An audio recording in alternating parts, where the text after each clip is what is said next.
Hello, welcome to Lady Applejack Speaks VA, a VA channel here on YouTube that focuses on the Netflix series Stranger Things. I am back with a new episode, but there's a catch. It is not for Series 1, and it's not for Series 2. This is a pilot episode that I wanted to test out on you guys and see what I should do with it. Whether or not I should make it into a series or just ditch it. So, yeah, I wanted to give you a little test out, see what you guys had to say about it, and just go from there. So, let's talk about it. So, the potential series name for this would be Series 3, Don't Stop Believing, which I think everyone knows the name, that name in particular, or that song in particular. It's a very, very popular song of the 80s, and it had a little bit of a resurgence during the Glee period. So it's a common song, and this particular series is going to be focusing on Eddie Munson, Jason Carver, and Liz Carver. Yes, you heard me right, Liz Carver. Liz Carver is an original character that I created that is basically the younger biological sister of Jason. So, to kind of give you some background information on this this duo here, Eddie and Liz. Eddie and Liz were really good friends from, let's say, Liz was probably in the 6th grade, Eddie was in the 7th. So they were friends from that point on, and they were friends during his 8th grade year. Then he went to high school, and they kind of lost touch with each other. They stopped hanging out with each other. They were hanging out in different crowds. Eddie was hanging out with his D&D friends and his band friends, and Liz was starting to hang out with people in the cheerleading team and whatnot. So they are totally different crowds than what they're used to, and they finally, after 2 years of not talking to each other, they finally reconnect. And this time it would be in Liz's junior year and Eddie's senior year that they finally connect. So we are going to see kind of how that goes, because obviously Jason is not going to be happy about it. But yeah, I wanted to give a quick shout out to my dear, dear loved friend, Lexi VA. Lexi actually kind of inspired me with this one. They sent me like some Pinterest pictures. She sent me some Pinterest pictures to look at, and I was like, I think I got an idea. I'm going to see if I could get this to work. So I started writing, and here we are now. Now, the episode is PG-13 for strong language. Underage drinking is talked about. Drug use is talked about very, very briefly. It's like mentioned. There is also talk about weight and diet. Now, I'm not sure if that's going to be a carried through theme of this series. I'm kind of leaning towards that, but again, I'm not sure. I'm just kind of going by ear at this point. Now, the title of the episode is Separate Ways, Worlds Apart by Journey.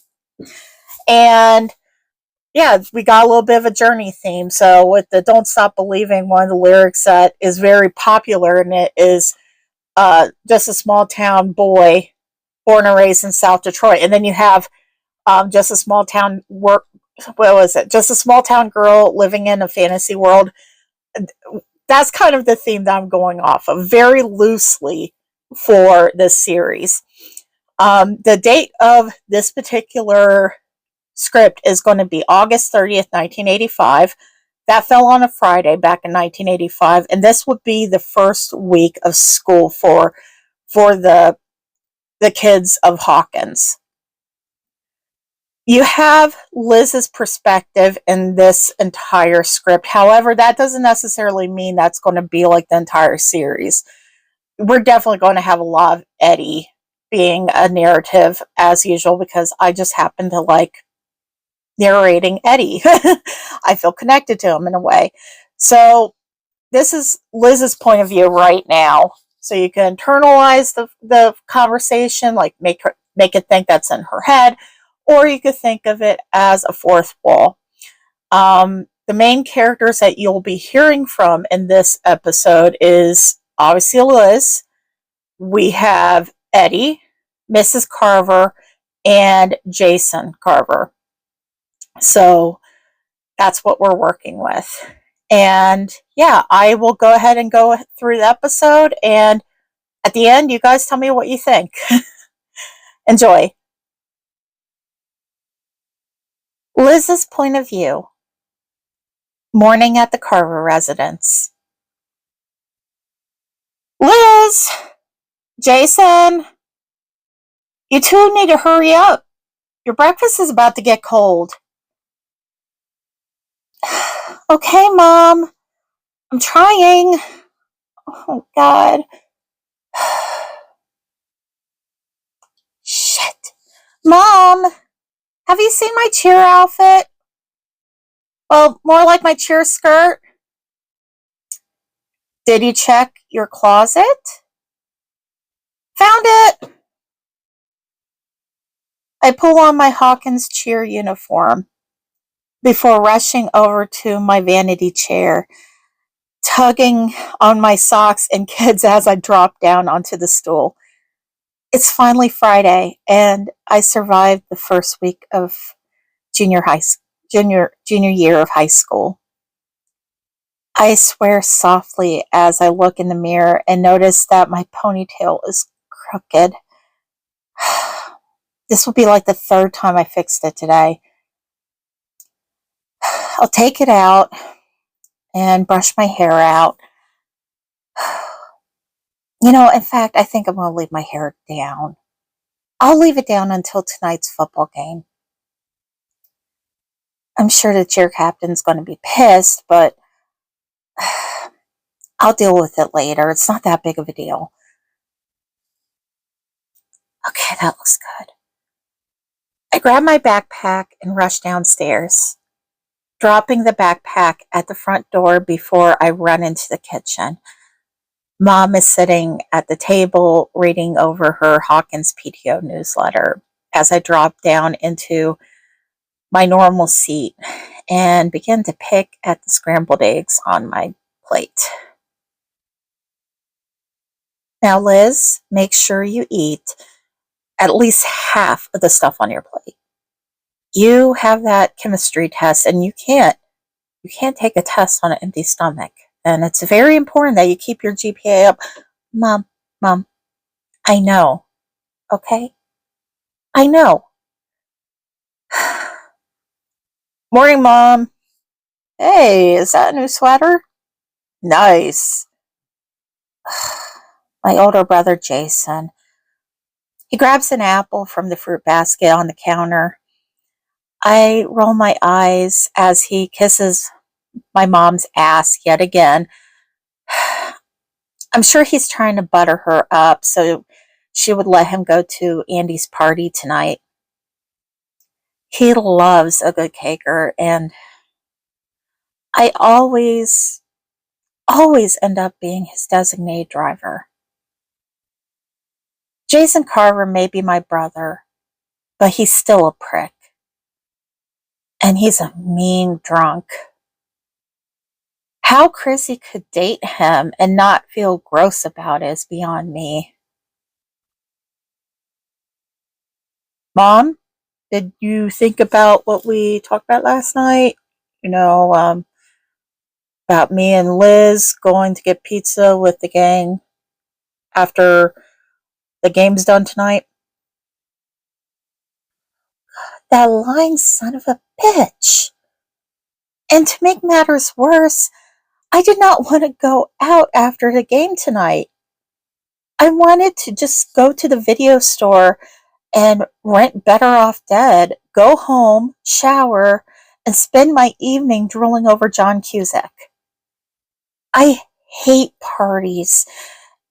I hate going to Andy's because he's just a skis, and I especially especially hate babysitting my older brother. Mom, please, please say no to him. Please. Um, yes, that should be fine, honey. Just don't stay out too late. 1 a.m.? How about midnight? How about 1 a.m.? He flashes that stupid shit-eating grin of his and silently cursing my mom right now. Just for once, could she not fall for my brother's bullshit? 1 a.m. then. Awesome. Thanks, Mom. You're the best. Gotta run. Liz, come on. Come on. Let's roll. We gotta go. Don't want you late for school now. Asshole. I drop my fork on the plate and stand up, bending over to kiss my mom on the cheek. Bye, Mom. I run out of the house, and Jason is a few steps ahead of me. Just as I reach for the passenger door handle, Jason shakes his head, climbing into his car. Nope, not driving you today. You're hoofing it to school. Jason, I'm not walking to school again today. I was almost late for first period. I can't be late again. I can't afford to get detention right now. Come on, please, just drive me. I said no, Liz. I'm picking up Chrissy, and I really don't want to tote your ass around right now. Oh, so you only want me to be in your car when you're too shit-faced to drive it? Maybe I should tell Mom all about... Or maybe you should shut the fuck up before I slug you. How charming of you. I'm sure Chrissy would love to know how much of a prick her boyfriend is. You're making me late. Step back. God, enjoy your walk. Judging by your waistline, you could use a few walks around the block. Prick.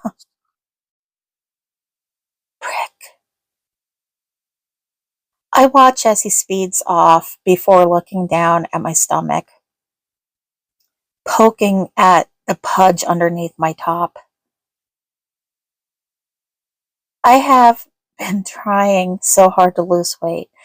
All summer, all I did was count calories and run all over the neighborhood and exercise on the treadmill, and I did lose a bit, but I could stand to lose a little bit more. I sigh and start walking in the direction of Hawkins High.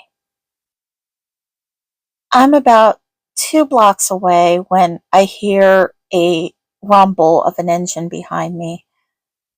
I hear the car slowing down to a stop next to me. Hey, Carver? Liz Carver, is that you? I turn to see an old beat-up van beside me, and inside is Eddie Munson. Eddie Munson, the so-called freak of Hawkins. Eddie, the guitarist for Corroded Coffin. Eddie, the dungeon master. Eddie, the former best friend of mine, Liz Carver. We used to be best friends.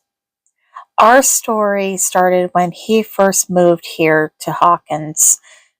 He moved in with his Uncle Wayne shortly after his mom split, and his dad got locked up. Grand Theft Auto. He was the odd kid out from the very start, with his buzzed hair and being a guitarist and a punk metalhead. Most people stayed away from him, but Me? I was intrigued. We spent our summers tramping around Hawkins, going to the ice cream parlor, sneaking in at the movie theater, and romping around the park. We shared our secrets and our share of tears. He was there for me when my dad died, and I stuck around him whenever he needed a friend. He talked to me about goals, his dreams, insecurities. Yes, Eddie Munson had insecurities. In exchange, I would do the same. In middle school, I was the chubby girl that the guys would torment and pick on. But Eddie, he always stood up for me. He always told me that I looked pretty when I didn't feel it. And those many times he got in fights because he was trying to defend me. I don't know what changed between us. It all started when he went off to high school and I was still 1 year behind him in middle school. We went from seeing each other daily to not even talking.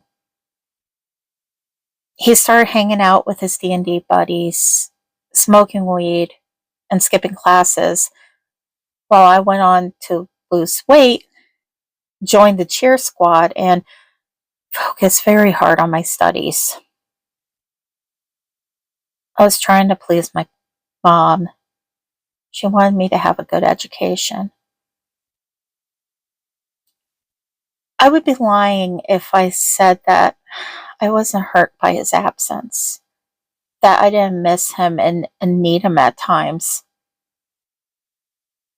But we were just in two separate worlds.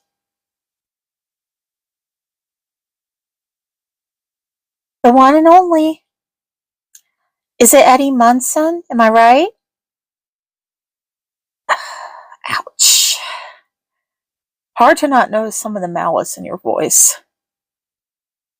Oh, I'm sorry. I didn't realize that I was showing malice. Needle lift? I turn on my heel and get ready to walk. He doesn't take a hint and slowly hits the gas to creep along next to me.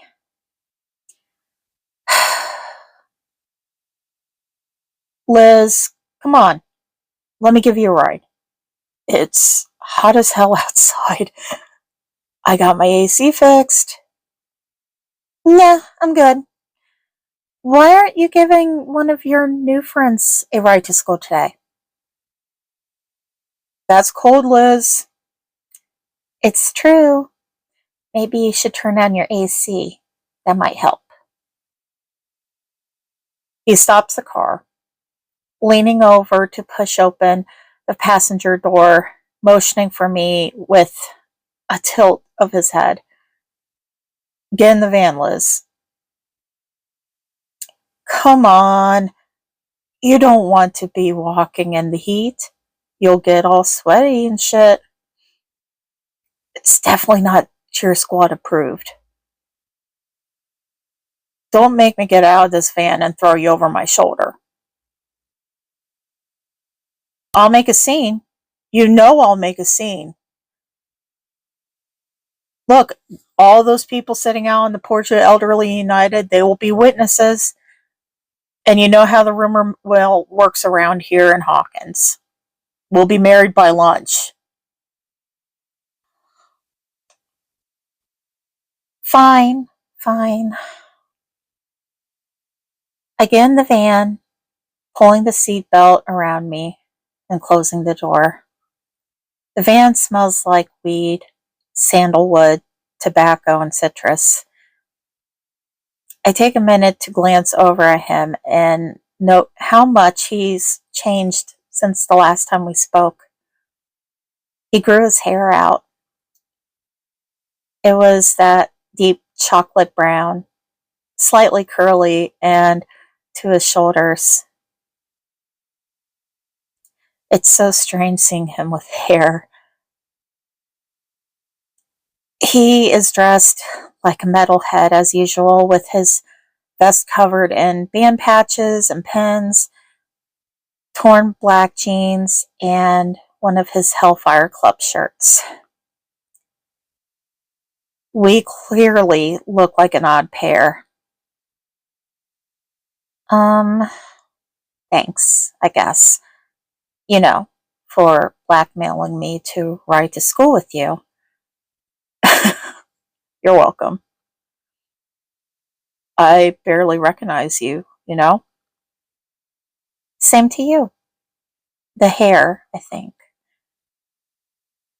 You lost a lot of weight. By choice? Um, yeah. The extra weight was killing my knees, you know? The chair and all that. Oh, oh yeah. I always thought you looked fine though, but yeah, I guess that makes sense. So, so apparently your brother is still an ass, huh? Yeah, he's still an ass. He didn't want me tagging along with him this morning. I guess he's expecting Chrissy to put out or something before school. He's disgusting like that.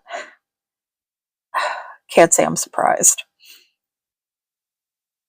How have you been? Uh, okay, I guess. Been busy with the club, obviously, and the band. Um, oh, I also got a job working at the garage in town, part time after school. Oh, oh, really? Huh. Well, maybe if I ever get a car, I can let you do the oil change. Yeah, happy to oblige. What have you been up to? Nothing really exciting. Um, I work at Scoops Ahoy at Star Court on the weekends and sometimes after school, but I'm just focused on cheer right now and taking college prep courses. I'm trying to get my grade point average up this year so I could be ready to apply for DePaul in their early minutes. DePaul, that's in Chicago, right? Mm-hmm. Yeah. Um, I'm trying to get in to their psychology program. Really? Huh. That's surprising. What's that supposed to mean? Oh, nothing. I'm not trying to be insulting or anything, but I just, well, you were always into photography, you know, and you had a knack for it. I figured you'd want to pursue that. Didn't you say at one point you wanted to go to Columbia, Chicago? People change. I would have imagined that you, of all people, would know this. Yeah, uh, I guess so. It's a shame, though. You always had such a great eye. Oh, which leads me to my next question. Well, more like a favor. I knew that you were up to something. You're really asking me for a favor right now, after not talking to me for the last 2 years? Do you really think that's a good idea? Okay, I deserve that. You deserve more, but I'm feeling forgiving today. What do you want, Munson? Okay. Well, you know my band. we're getting ready to send out some demos to some of the small scale record labels, and we need band photos and headshots bad. The ones that we have right now that we use for the flyers, they were taken by Gareth's mom. And while she makes a killer banana bread, she's shit as a photographer. So you want me to take pictures for you? Yes. What's in it for me?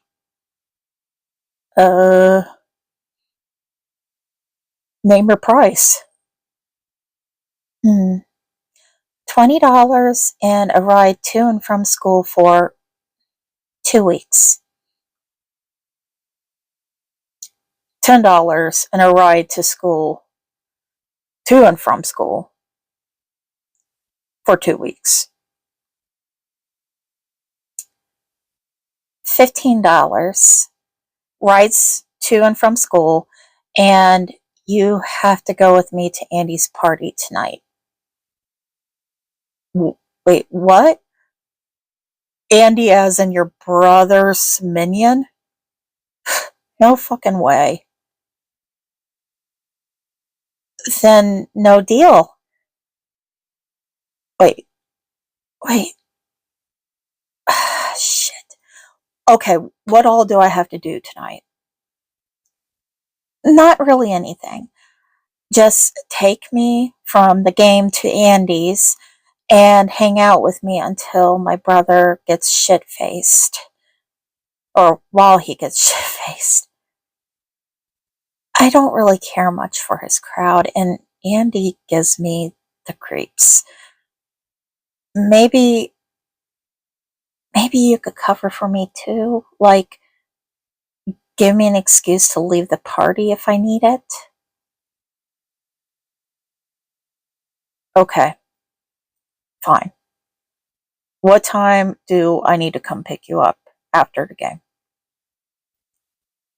Be there by 10. When do you need your photos? By Monday. I know it's a tight turnaround. It's doable. It's totally doable. Can you get the guys to meet up at Skull Rock on Saturday? So like tomorrow, maybe around noon? I think we could get some good photos there. It's a date. I glare at him, and I think he takes the hint. Okay, it's not a date. Well, we arrived at your destination, Princess. Thanks again for the ride. I guess I'll see you after the pep rally then. Okay. Yeah. Can't wait. I ignore his sarcasm and get out of his van, also ignoring the shocked looks of a few fellow classmates as they see me. I grab my backpack and rush off to homeroom, leaving Eddie Munson behind. Okay, that's the end of episode 1, the pilot episode for a potential series 3. Let me know what you guys think about it, and be honest. If it sounds like it's something that is in your wheelhouse, then I'll continue it. If it doesn't, it's okay, we can scrap it. But yeah, once again, I want to thank Lexi VA for the inspiration. If you guys have not checked out her channel, please go check it out. It is so good. I'm not even playing. She's got some amazing ideas, and she is chef's kiss. Brilliant. So go check out her stuff. And as for me, I think I'm going to go to bed. It's 12:30 and I have to get up for work. So I'm hoping to have an update for you guys on series 2. Why Can't This Be Love? Keep that keep that out in your head for a little bit. And you guys have some damn good theories. So I'm looking forward to seeing what you guys think is going to happen next. But until then, I'll talk to you guys soon. Bye.